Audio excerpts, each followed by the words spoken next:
presentation of the Oregon Sports Network. And Oregon is going to play in the national championship game. This is Duck Insider. These are good problems to have, right? So much success that you have more than one place to be. 5-3, touchdown, Oregon. Off a dribble, launches, and hits the three. Oregon leads. What a great opportunity it is to be able to play at University of Oregon. I'm just incredibly proud to be a part of something like this. She wants another three. Oh, three in a row. Big Ten champions. National champions, yes. The Ducks take home an indoor national title. We are so privileged and so fortunate. We get to see all these young people. We get to see this incredible growth, which is what college is all about. This is Duck Insider on the Oregon Sports Network from Learfield, presented by OnPoint Community Credit Union. People are the point. Now let's go live to the Country Financial Studio to talk Oregon Duck Athletics. Getting ready for the spring game. Coming up, a 1 o'clock kickoff. Oregon facing Oregon at Autzen Stadium. We now have some team names and some details to share with you. But first, women's golf. The Ducks are in. 17th consecutive NCAA regional appearance. The Ducks are the number 1 seed in the Gold Canyon Regional. Wednesday morning. Announced today. Pretty exciting. The Ducks will play from May 5th to 7th at Gold Canyon Regional. They're the number 5 seed in the national rankings, coming off a win at the Big Ten Championships. Every year since 2008, the Ducks have gone to postseason. It's hosted by Arizona State. The Gold Canyon Regional will be played, again, on Monday, May 5th, concluding on Wednesday, May 7th. Oregon is the top team in the field with number 8, Arizona State. The rest, number 17, Auburn, number 17, Mississippi State, and Oklahoma State round out the top 5 seeds. Coach Radley said very excited for the regional, as you can imagine, and then they try to punch their ticket to the NCAA championships. Ducks won their 2nd conference title in program history over the weekend. Now they get ready for a run toward a national title. Ducks are in. They're the 1 seed where they're headed. Congratulations to Pro Duck Peyton Pritchard, the NBA 6th Man of the Year. Yeah! Shout out to Peyton Pritchard. Shot nearly 41% from 3, scored over 14 a game this year for the Celtics. Congratulations to the NBA 6th Man of the Year, Peyton Pritchard. Spring game information.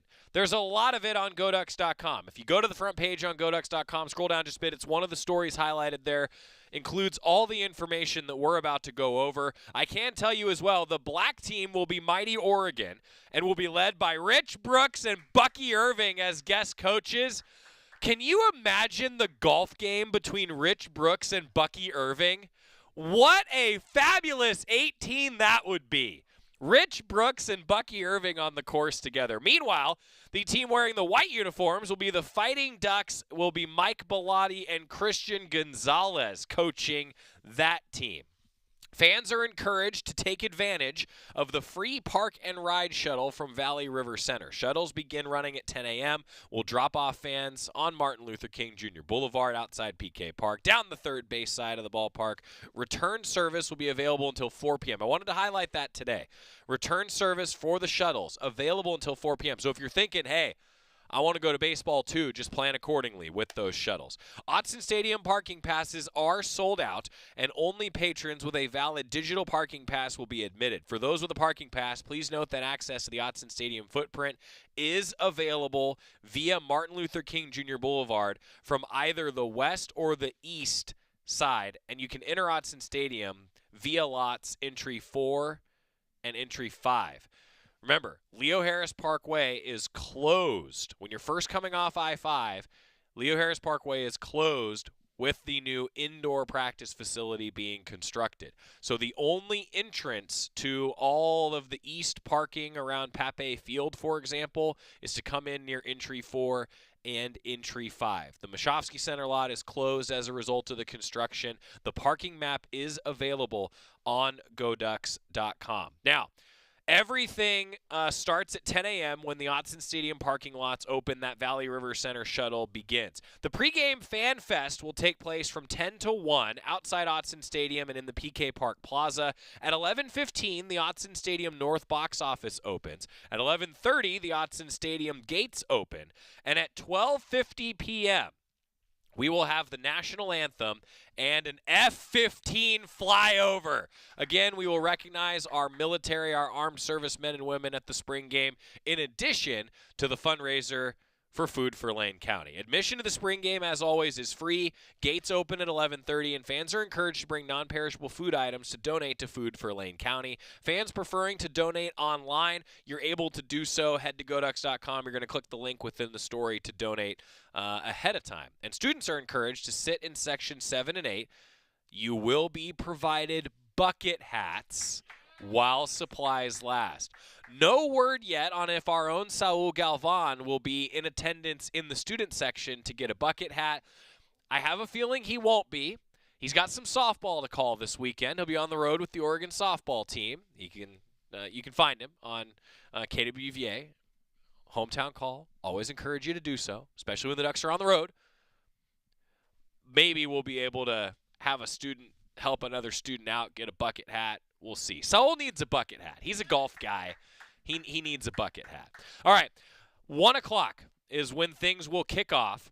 PK Park will open its gates at 2:30 p.m., and at 4 o'clock, Oregon baseball will play Oregon State. Spring game, once again, featuring a military appreciation theme, including a halftime tribute to Gold Star families, in-game veteran recognitions, the annual post-game gift exchange between the Oregon football team and active duty military. There will be a ton of displays around Autzen Stadium hosted by the U.S. Armed Forces, part of that pregame fan fest from 10 a.m. until 1 o'clock. A reminder, again, parking lots open at 10. If you have not purchased a pass, we're out of spots, which means you can walk across the river, for example.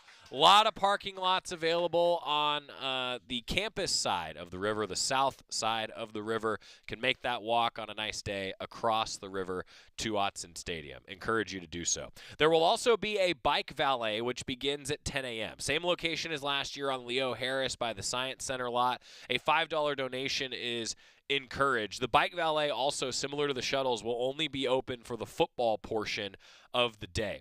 We'll also have a bag check location for those that forgot about the clear bag policy, but I encourage you again, the clear bag policy will be in effect. We will also have a ton of food trucks available. There's all kinds of options for you from 10 until 4. They will stay open through the spring game for you heading into that matchup with Oregon baseball and Oregon State. You are able to secure your 2025 football season tickets, and we'll have all kinds of, shall we say, fun occurring over the course of the next few days on social media with a lot of different activations going on across Oregon athletics. If you're wondering who's going to be on Team Brooks and Bucky versus Team Bellotti and Gonzalez, check out the Oregon football social media over the next few days. They'll be revealing the teams. Also, I want to note that tomorrow the NFL draft begins. It sure looks like it's going to be a record number of new pro Ducks selected in the NFL draft. Really exciting. Looking forward to seeing everyone get their name called. That's a special moment for a lot of Ducks. My friends and I, all of my friends, and shout out to McLean Hall, by the way, all of my friends from college, we actually have an annual tradition now that is going on about 10 years where we have to watch the Kevin Costner great film Draft Day on the Wednesday before the NFL draft begins. I am not kidding right now. That is how I am spending my evening. So, fellas, looking forward to another great viewing with the NFL draft coming up. Congratulations to all the Ducks that will hear their name called. We'll break it all down, of course, on Monday and throughout the weekend as well. Just a reminder, clear bag policy again, ongoing construction means traffic patterns are a little different. Congestion certainly will be a thing at Autzen Stadium this weekend. But there's your spring game details.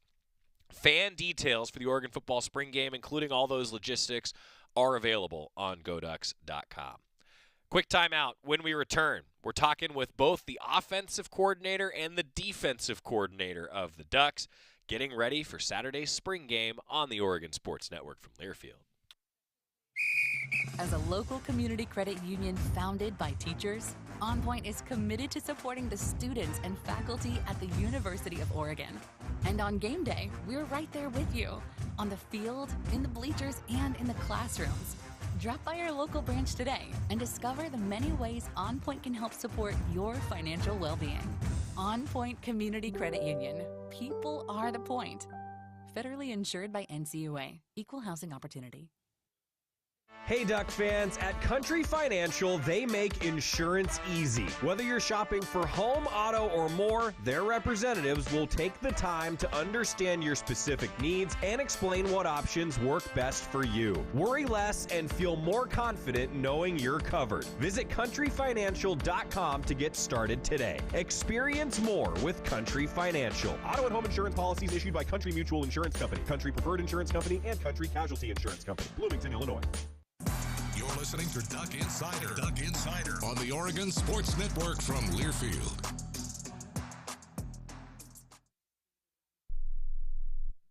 Are you prepared for an emergency or disaster? Because it's not a matter of if, but when.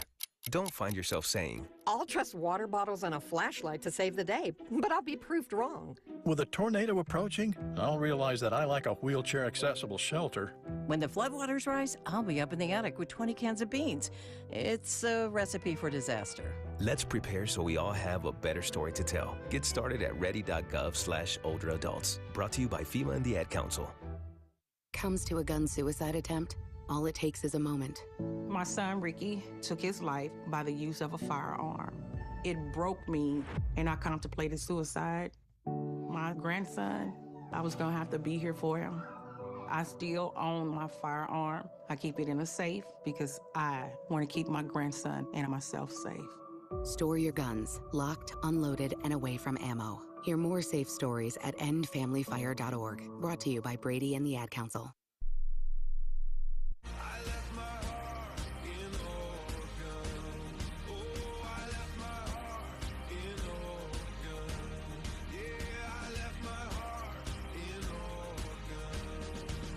Welcome back to Duck Insider, presented by OnPoint Community Credit Union. Joey Mack here with you inside the Country Financial Studio. Talking about the spring game upcoming, we've had tons of interviews around Oregon football, and I'll be honest, there's been so much going on around Oregon athletics in the spring season that we haven't gotten to all of them, including yesterday. Will Stein and Tosh Lupoy, offensive coordinator, defensive coordinator, they both talked with the media heading into this spring game. Let's begin on offense. Will Stein talking about a number of things, and I know everyone wants to know about the quarterbacks. Don't worry. He gets asked about the quarterbacks. Offensive coordinator Will Stein here. From the first scrimmage to this past week and second scrimmage, where do you think your quarterbacks improved the most that you liked? I think processing, getting the ball out quicker, avoiding sacks, avoiding negatives, just playing within themselves. You know, I think that's the big thing at this position is how do we eliminate the bad plays. And pre-snap operation has been a major emphasis for us, just gathering the play call, seeing the front, communicating it correctly to the offensive line, and then when things aren't exactly as we plan, how do we get out of bad plays? So been proud of their progress. I think they've done a really good job. They've taken all the coaching and had a really good day out there today. Right here on the left, Eric. Just kind of big picture, what are some things you've liked from the offense in spring, and what are some things that will be focal points this offseason to keep working on? Yeah, I think we cleaned up some run game IDs that have shown to be really good this spring. Just some stuff that we gathered from our self-scout from last year. So I like our ability to run the football. I think we got a deep running back room. Our O-line has shown great physicality up front. So yeah, I would say that's the biggest thing for me is running the football. I want to definitely be a team that can run the ball to win, especially in the league that we play in, especially late in November. Got to be able to control the line of scrimmage. And yeah, I think our O-line has done a really good job. James. Talk about the processing and checking out of bad plays. Will, where have you seen that from Dante specifically in specific instances? And we talked in the past couple of years about the autonomy that Bo and Dylan had to check out of things and audible into things. Does he also have that, and how has that looked here in the spring? Yeah, all of our guys do. We talk about the strength of every play, the stress of every play, and then what situations we like to call them in. So if we're running a zone concept and you have any type of field pressure, well, like how do you get out of that? Can you run the ball the other direction? Can you throw an RPO? So that's stuff that's taught within the basic installs of our process that all the quarterbacks have at their disposal. Now, some guys show the ability to grasp it quicker. I think Dante and Alston and Luke and Brock, these guys have been in our system now for multiple years. So you can see it slowing down for them. And then just having the confidence to check it. That's a big part of playing quarterback. Some guys are like, should I do it or should I not? Like, I'm not going to yell at you right now in practice. Let's experiment. Let's see if we like counter this direction or that direction. Let's see what direction we like our zone schemes or how we like to run those. And that's what spring's all about. It's a little bit of exploration of your offense, trying to find new ways to run different concepts or your same concepts and dress them up different ways. But Dante and the whole crew, Austin, they do a great job. They really do. And I think being in multiple years in the same system helps them. Right here on the right, Zach. Where has Jurgen Dickey improved from last year, and what does he need to continue to do to be part of this receiver room and get into that rotation? I think it's like anything with anybody on our team. Do you know your job? Can you do your job? So not just Jurion, it's any newcomer, it's anybody that is fighting for positions, especially when we have a lot of depth and competition at wide out, back, all across our offense. You got to be able to know what to do, and you got to be able to do it at a high level. So Jurion has improved in that facet, and I'm excited about his development. But just like anybody on our roster, they're all, in that same mindset of improvement. Back left, Matt. Saturday won't be your first scrimmage of the spring, but it's also the first and only one where there could be 40,000 fans in the stands. How do you evaluate that practice over the 13 previous ones, and how do you define success for your quarterbacks in that environment? Yeah, it's different when there are fans in the stands. It shouldn't be, but it is. It's human nature. So just like I tell them all the time, just play within themselves. Take the easy money throws. That's for anybody. Just line up, do your job. We're not going to overcomplicate the script. It's going to be pretty simple, pretty vanilla. Nothing that we're doing that might be new or tweaks will be shown. So they're going to be able to go out there and play. It's going to be freshman football. You know what I'm saying? It's a freshman football scrimmage in terms of what we're going to show, especially on a national broadcast and being able to be taped. So, but also want to make sure our fans are enjoying it and having fun, and the ball's being thrown down the field. We have explosive plays. So we'll do our best to make sure everybody's happy at the end of the scrimmage, get the ball distributed across the entire field, and then just cut it loose. Right here on the left, Eric. Obviously, Kenyon Sadiq's kind of a known commodity in this tight end room, but the rest of the guys probably aren't, at least at this school. What have you seen from maybe the rest of that room, excluding Kenyon? Yeah, I've really been pleased with their progress. I think it is an unknown group, but Jamari has shown the ability to be a high-end player for us. Excited about where he's at. Anytime you're new and then you come in with a little banged up, it takes time to just get used to practice and get used to the signals and the calls. So I think he's at a point now, at least over this past few practices, where he's shown the ability to, all right, he knows what to do now. His talents are showing. He's making great catches. He's really physical on the ball. So really excited about him. Zach Grace is another guy that played for us last year. He's kind of a glorified fullback, We don't have him listed as that, but he is smart, tough, dependable, can run, can catch. He does have the ability to play on the line for us, but he's a guy that I want to use this year in different aspects. You saw him in the Big Ten championship. They kept calling him Tatum Tuioti, but it was Zach out there. So he's played in games. He has game experience here at Oregon, and he's another guy that I'm excited about his development. James? We talked to the quarterbacks in the spring about the GoPros and just the feedback, and as a teaching tool, it's not revolutionary, obviously. It's been used before, and VR. Just what experience have you had either with GoPros or VR before, and how useful a tool has it been for you over the last month? It's been huge. Yeah, I'm really excited about it. I've been on staffs and places where it was more like a recruiting tool. It's a pitch like, hey, we do this stuff and we have this cool equipment, but we don't really use it. They don't tell them that. But here, I mic'd them up this spring, not for recruiting purposes, we had Steve Pohl. We had him film our guys and have them truly mic'd up so they can hear themselves in a huddle, hear themselves at the line of scrimmage, see their body demeanor after a good play or a bad play. That was a great tool for us. The GoPros are phenomenal. They have audio. Again, you can hear calls, you can hear play calls in the huddle, and then you get a visual that is unlike any other tape that we have because it is point of view from the quarterback's perspective. So it's been a really cool tool for us. We use it every day and we watch it every day. Two more, Chris, then Matt. I know you have a lot of other things going on this week, but how much will you be following the NFL draft over those 3 days? And what is it like to see guys who you've coach to get that experience? I love it. I really do love it. Those guys have put in so much work, not just last year, but their entire football lives from the time they were little kids through high school football, college football. It's really cool to see.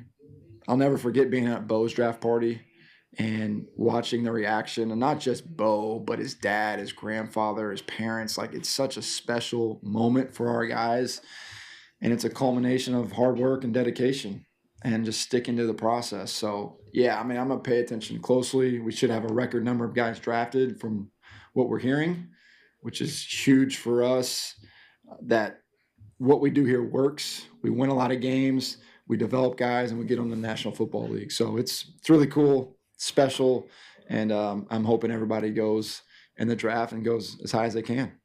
Back left, Matt. Last question. Probably won't get to talk to you after the spring game. So next 2 months after that, what's the game plan for you and the offense? Just kind of what's the order of business? That's a great question. I mean, we're going to be on the road recruiting in May a lot, but we'll have guys back home really evaluating our spring, any new concepts that we had installed, the good, the bad, the ugly, what we like them against, what we don't.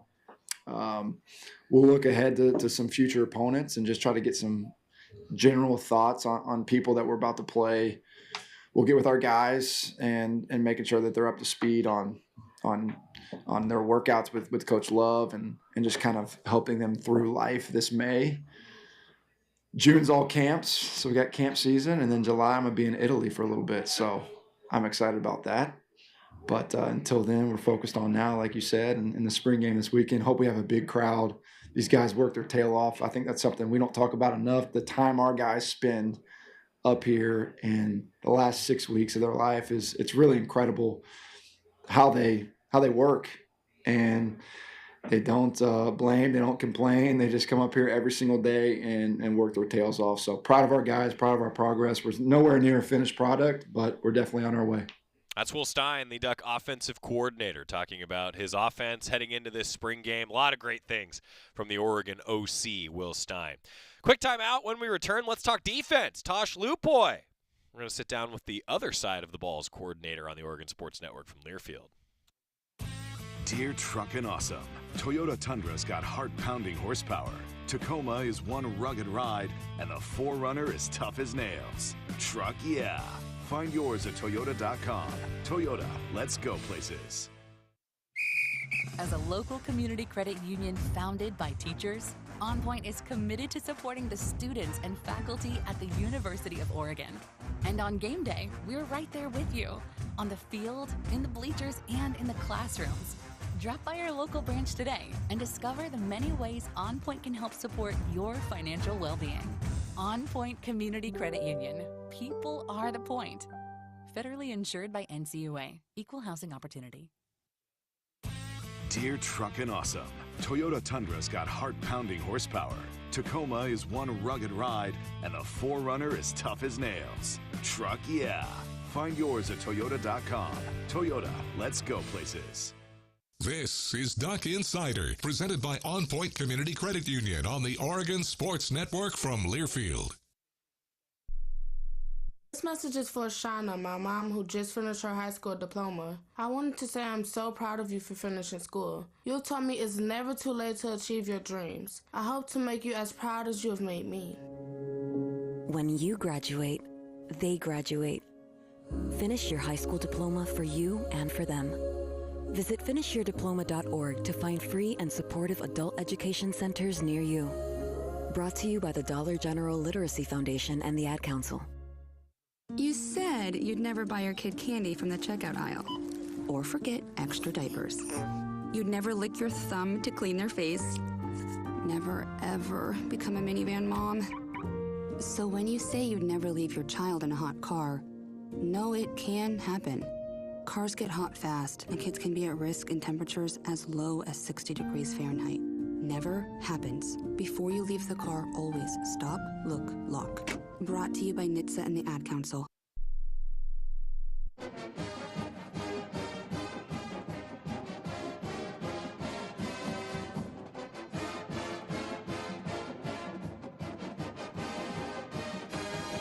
We are back on Duck Insider, presented by OnPoint Community Credit Union. Joey Mack with you inside the Country Financial Studio. We heard from Will Stein, the Duck offensive coordinator, getting ready for the spring game. Now let's hear from Tosh Lupoy, the Duck defensive coordinator. Some of the position groups that he likes, what he likes about this defense. There's a lot to like about this young defense. Tosh Lupoy breaking it all down.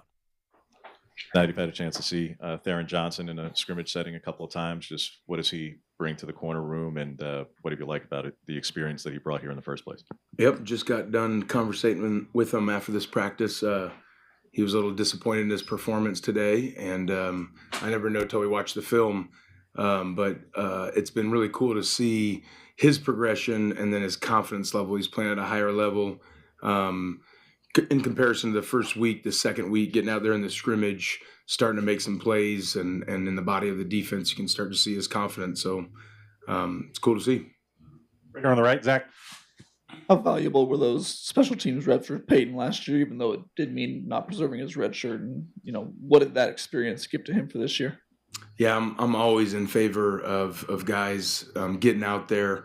Go back to days of Reuben Foster, Rashawn Evans at Alabama, starting as true freshmen on, two of the core special teams, and, getting that confidence established. So when it gets to that, whether it's that season or the next season, when those guys start getting rotated more, asked to be starters, that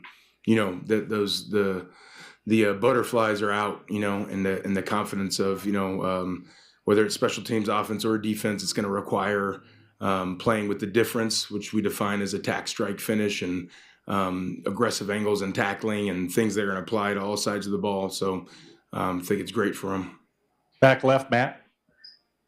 You guys have talked about how this defense there's a lot of language in it, and understanding of it can take some time. How has this group kind of evolved since practice 1 now to practice 12, and just the growth that they've got, the command of the defense?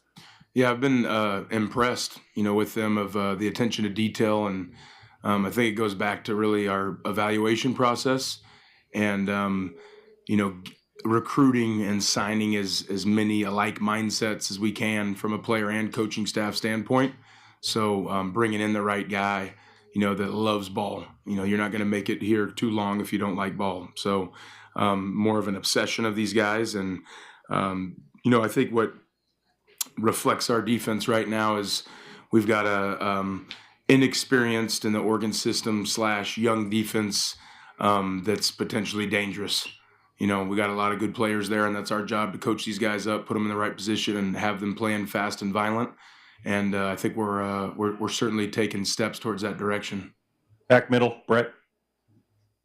Coach, obviously, spring game coming up hot this Saturday. With all the fans that are coming in, obviously, this weekend, excited to see this Ducks defense and this Ducks squad. What do you think should make them the most excited about this defensive unit this season before they get Eddie into the fall? Well, I think there's guys. We've got a talented group again. And I'm thankful to be here and be coaching them. So I would imagine that the fans are going to get fired up to see some of that talent let it rip.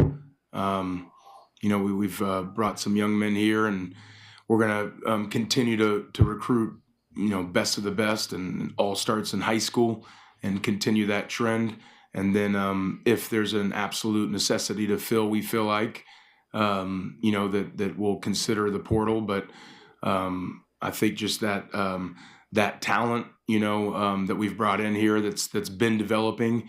And I really see a group too, as a lot of these guys move on from this last season, is, there's quite a few guys with hunger, that are knowing that they're not gonna receive anything given to them, but they're in the mindset that I got to go take this. I want to get on the field. I want to play. So I think seeing of course a talented group, but a group playing with hunger.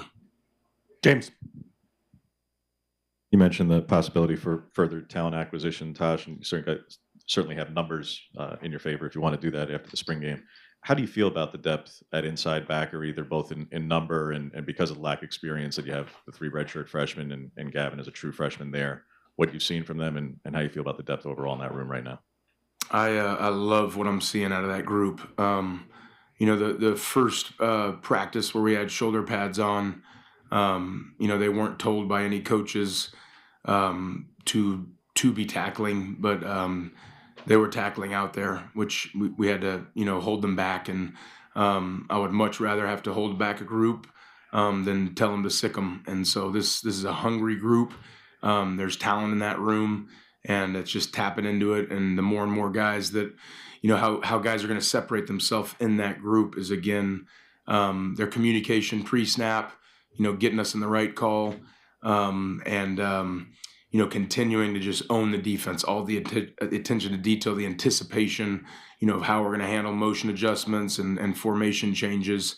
That those will be the guys that'll separate themselves. But I think, I love going in that room, and you look left to right and you see some hungry guys that certainly look the part. Here on the left, Eric. Ask you about kind of the young group of safeties. Obviously, Dylan's maybe a bit of a known commodity, but the other guys aren't. Kind of what stands out about those guys and the competition there? Yeah, again, the way we practice here and the way we work here is constantly trying to develop the guys. So that doesn't stop. Some programs choose to, do it differently, and we're going to constantly, at least be going through the mental aspect of the game, preparing the guys. So great example I thought last season was, Kingston Lopa really had a starting role in the Big Ten championship, to attempt to erase Tyler Warren, which I thought he did a pretty darn good job at. So that was a guy, the only reason we could be in position to do that is a guy that's been repping all week, all year, and gaining some confidence there. It's a really healthy competition there. As you guys know that have been to our practices, there's not a single person sitting around on the field when we practice. So, there's multiple fields going, multiple drills going, and we get a really good feel on evaluating these guys through that. So, I think the progression's been good. We got a long ways to go, but again, you got hunger there and you got talent there, and it all starts there. Two more, Matt, then Zach. We won't get to talk to you after the spring game, so I guess just what's the order of business for your staff on the defensive side of the ball, the next couple of months when you got to prepare for fall camp? Well, we're gonna continue to try to establish patterns of detail,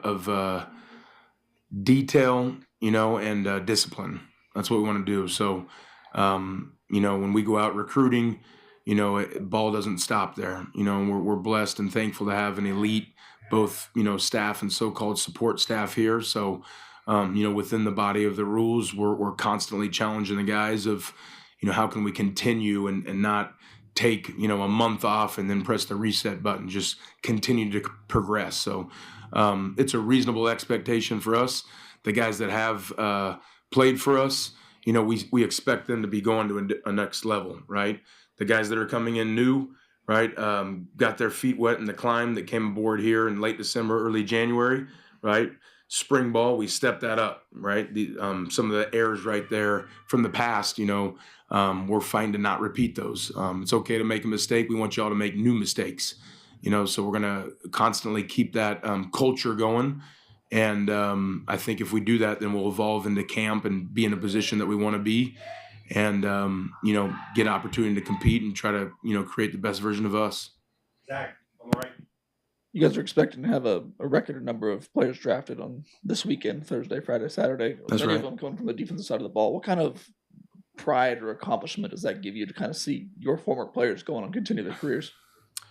I think it embodies this program, and that the growth mindset, so we landed here. I was afforded this opportunity to come over with Coach Lanning. We rode on the same plane after he just won the national title, and we just knocked the Colts out of the playoffs, and we landed here in January. We signed 99% of our class in December, so we missed that signing class, right? So got to roll our sleeves up and go to work, try to plug and play with a couple portal guys this is 2022. The year before us, we had one single human drafted, in the Oregon draft. So our first season here, we had 6 players drafted. The second season here, we had 8 players drafted, which broke the Oregon record. We'll have no less than 10 players drafted in this draft. So I think, just the growth and everything we're doing.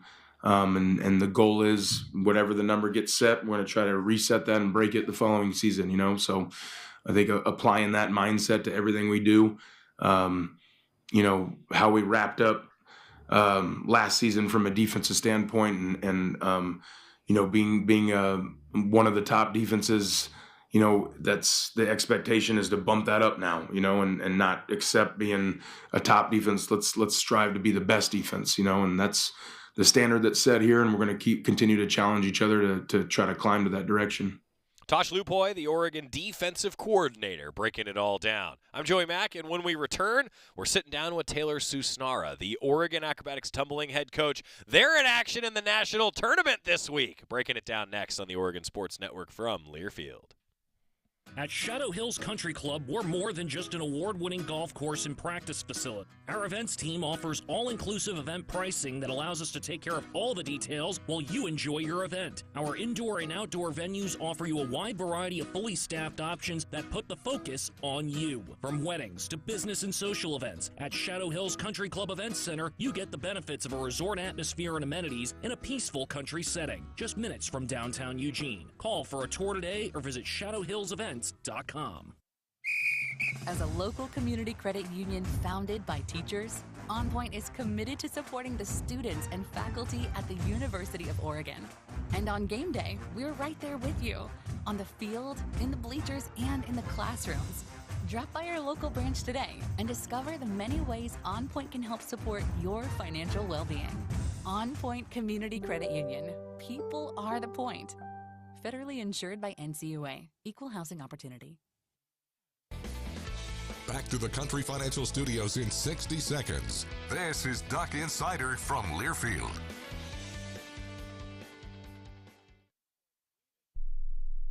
August was born 3 pounds, 9.8 ounces. When I first saw him, it was a whole range of emotions.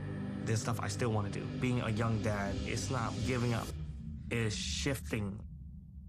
I looked through his eyes. I can envision a whole future with him already. To throw the first football to him, give him ice cream for the first time. My life is now devoted to his life. Through all of fatherhood's firsts, never stop being a dad. Visit fatherhood.gov to hear more. Brought to you by the U.S. Department of Health and Human Services and the Ad Council.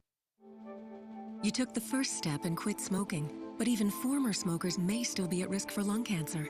That's why SaveByTheScan.org wants you to know about a new low-dose CT scan that can detect lung cancer early. It takes only 60 seconds and could save your life. You took the first step, now take the next. Visit SaveByTheScan.org for a simple quiz to see if you're eligible and talk to your doctor about screening. SaveByTheScan.org is brought to you by the American Lung Association's Lung Force Initiative and the Ad Council.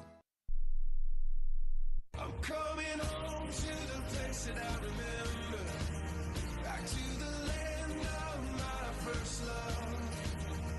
Would you spread wide your arms for this wayward son? We're back on Duck Insider, presented by OnPoint Community Credit Union. Joey Mack here with you in the Country Financial Studio. The the Oregon Duck Acrobatics and Tumbling team is already in South Dakota as we speak to you today. Ducks have already made the trek before they take on Mary Hart and Baylor at 11:30. That's the scheduled start time in Sioux Falls tomorrow. It's going to be on ESPN Plus, so you can follow along. We'll be doing so here in the studio and have some updates for you. But before the Ducks traveled, we thought, we got to do a preview of the national tournament ahead with the head coach, Taylor Susnara, and we did just that, talking with the Oregon Acrobatics and Tumbling head coach. It is officially postseason for acrobatics and tumbling, and Taylor Susnara, head coach, is here. Okay, behind the broadcast for a moment. Traveling on a Tuesday, South Dakota championships begin on a Thursday. It's a lot going on. We're going to break it all down, but I just got to start with thanks for taking the time before a busy trip and a busy build-up, busy times. How are things right now, Coach? Sure. Thanks for having me. Things are great. Vibes are really high at practice. We've been getting through them nice and quick this week. So dialing in, and I think that they're really climbing the ladder, and they're going to peak at the right time. We've talked before about like that build-up and that sort of even like, I know that this is basketball fans, forgive me, but the load management. That's important, right? Like, yeah. How do you handle that throughout the season as a coach? Like, you want to peak at the right time, that balance of rest versus practice. If vibes are high, it sounds like the balance is right there. Yeah. I think as far as balance goes and the load management for us is huge because right now all I want to do is just rep. Right. But their bodies are starting to fatigue out. And so in collaboration with our support staff, we have tried to keep things light this week as best we can. So kind of limiting our load on a day-to-day basis, which I think has kept our energy up and just overall seeing really high execution in our skills. So, yeah, I think they're going to go into the championship feeling as fresh as they can, and both physically and mentally. You're telling me that rest is important. 1,000%. Wow, what a concept. What a concept. Taylor Susnara here. We're talking acrobatics and tumbling. The championships are here. Remind fans, if you could, just break down how the championships work both individually and as a team here this week. Sure. So we have quarterfinals, which happen on Thursday. It's a single elimination bracket style tournament. So ideally, we're advancing from Thursday to Friday, which is semifinals, and then, semifinals to finals, which are on Saturday.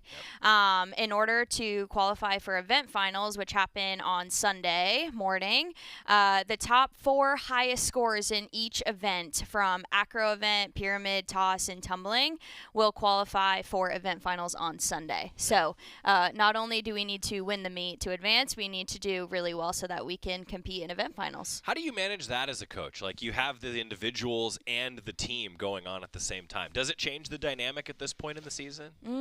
Not too much. I think if you're executing what you need to execute as a team, yeah. individually, then it kind of goes hand in hand for both individually and together. And now to get here, right? I mean, you're going in as one of the top-ranked teams in the field, target on your back. I always say, like, as a coach around here, you're probably doing well if you feel like there's a bullseye in the middle of your O logo, and it seems like y'all have that right now. So review the regular season for fans. How'd you get here? What were your takeaways from the regular season? Sure.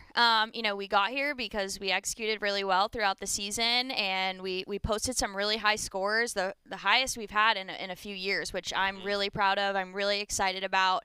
I'm a perfectionist at heart. I think that goes probably unsaid as a head coach, but anywho, my expectations are very high, and the team knows that, and they love me for it. Sometimes they don't, but we'll get through it. But isn't that a perfectionist in a nutshell? Like, there is that balance. I get it. Yeah. I get it. And the team takes on the personality of the head coach. Sure. Yeah. All right. So we're a little goofy too. So it's fine. Yeah, that's why vibes are high. Vibes are really high. Yeah. But yeah, no, season has been good. We've been just trying to deload a little bit while also perfecting some things in this last week before we head out. And my goal for them in the tournament is to feel successful each time they take the mat, and ideally that comes out with a win. Our start values are where they need to be successful throughout the tournament, and should we make it to that final meet, it's just going to be survival of the fittest, and they're going to be fatigued, they're going to be tired. But if they can mentally stay checked in and physically, taped up, I think we'll be good. You bring up a point I wanted to ask you about. Like, it's got to be difficult. It's difficult in any sport, but especially I imagine your sport. Like, you never compete back-to-back days until this point in the season. You got to win in order to compete in back-to-back days, but how does that change it? Does it change it as much as I think it might? How do you approach that as a coaching staff? Yeah. Well, we talk a lot about it leading up to it, and just know it is going to hurt. It's not going to feel great. So mentally you have to prepare for that because it is a lot. It's not one day, it's not two, it's four in a row.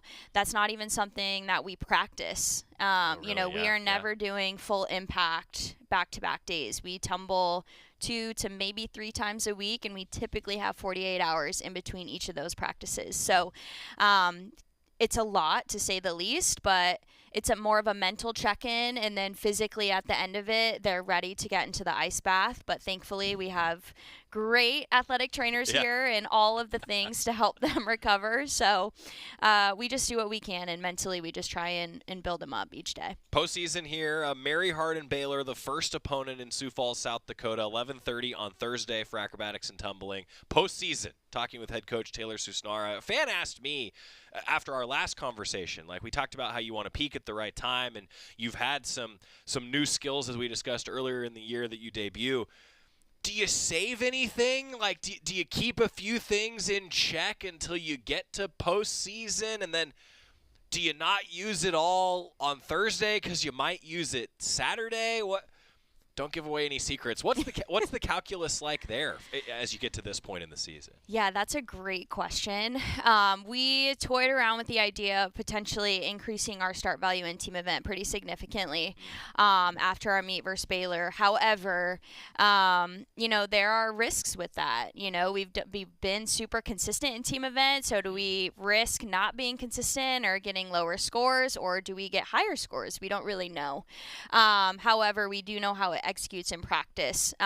We aren't updating it. Okay. However, there are a few little things that we have tweaked to enhance the start value. Not as much, but enough to where we feel really good going into it and really confident.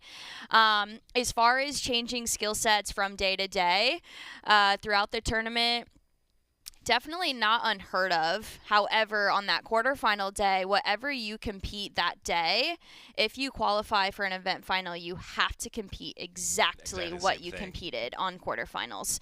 Yeah. And so in knowing that, for me as a coach, I would like to keep it as consistent as possible so that way the team feels as confident as they can. However, there are times where maybe we're a little bit more fatigued than normal and we kind of adjust tumbling a little bit. Right.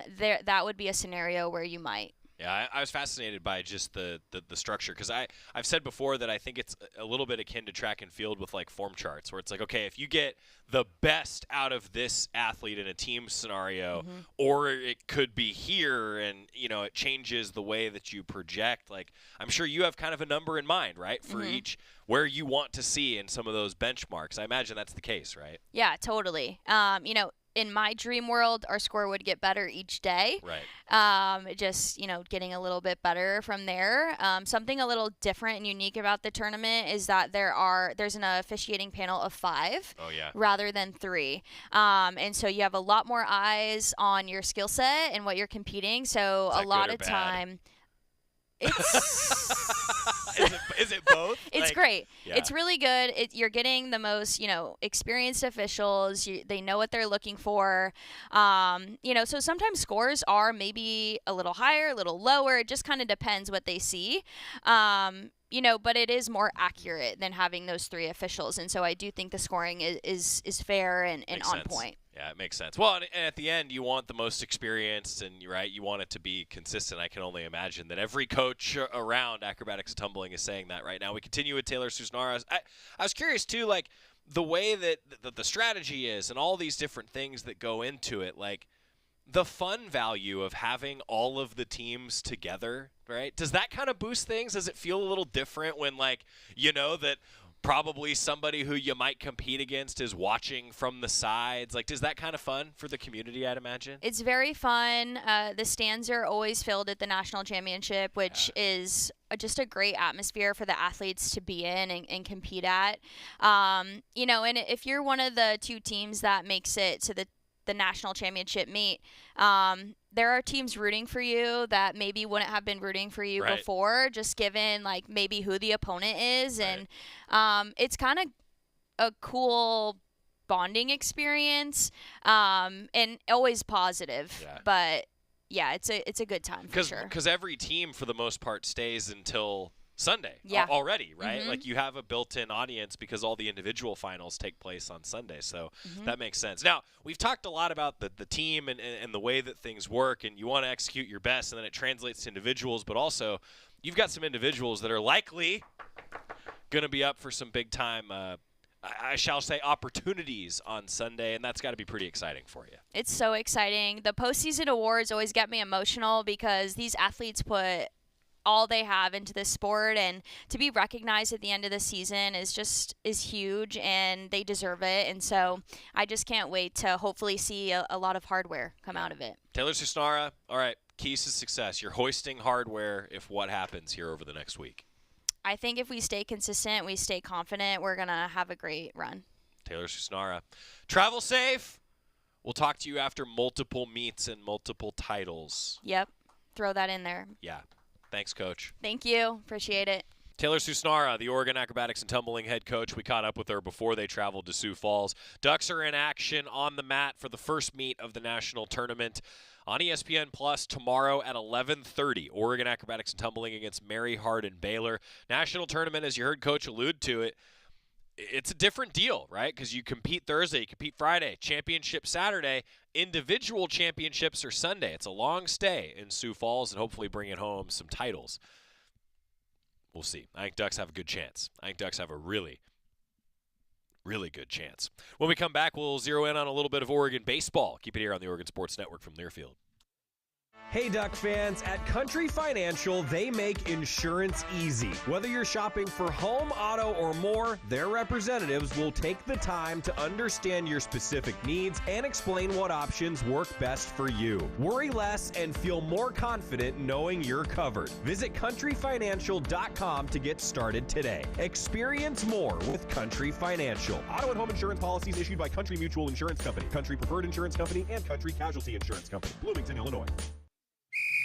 As a local community credit union founded by teachers, OnPoint is committed to supporting the students and faculty at the University of Oregon.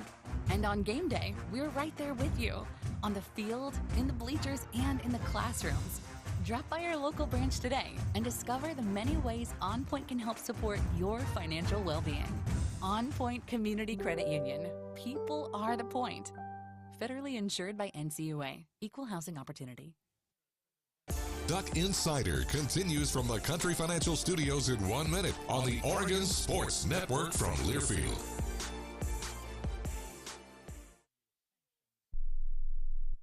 Uh-oh, Brad's buzzed. Oh, yeah? Yeah, he's starting with the woots.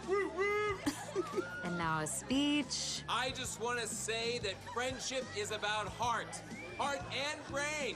Who's with me? Good thing is, he knows when he's buzzed. And my brain is saying, when it's time to go home, somebody call me a ride. Love that guy. Me too. Know your buzzed warning signs? Call for a ride when it's time to go home. Buzz driving is drunk driving. A message from NHTSA and the Ad Council. Substance use disorder and addiction is so isolating. And so, as a Black woman in recovery, hope must be loud. It grows louder when you ask for help and you're vulnerable.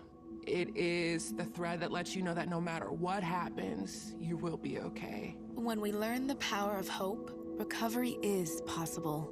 Find out how at startwithhope.com. Brought to you by the National Council for Mental Wellbeing, Shatterproof, and the Ad Council. You know you make me wanna kick my heels up and throw my hands up and throw my head back and come on now, so good to see you real. We're back on Duck Insider, presented by OnPoint Community Credit Union. Joey Mack here with you inside the Country Financial Studio. Oregon Beach Volleyball in action today. The Ducks were taking on Stanford earlier, dropped that one, and now coming up this afternoon, the Ducks will play Washington in beach volleyball. We'll have some updates for you coming up over the next, couple days as beach volleyball season continues for the Ducks. And meanwhile, Oregon baseball last night jumped out to a 5-run lead in the first inning. Ducks, though, ultimately fell 10-9 at the hands of Portland in a game that began a bit of the in-state battle. The Ducks dropped the first game of the month of April to the Pilots, 7-6 at Joe Etzel Field. This one was a little bit similar, 10-9, this time, though, at PK Park. Sets up a matchup with the Beavers coming up this weekend. 4 games against Oregon State, 3 of which are at PK Park.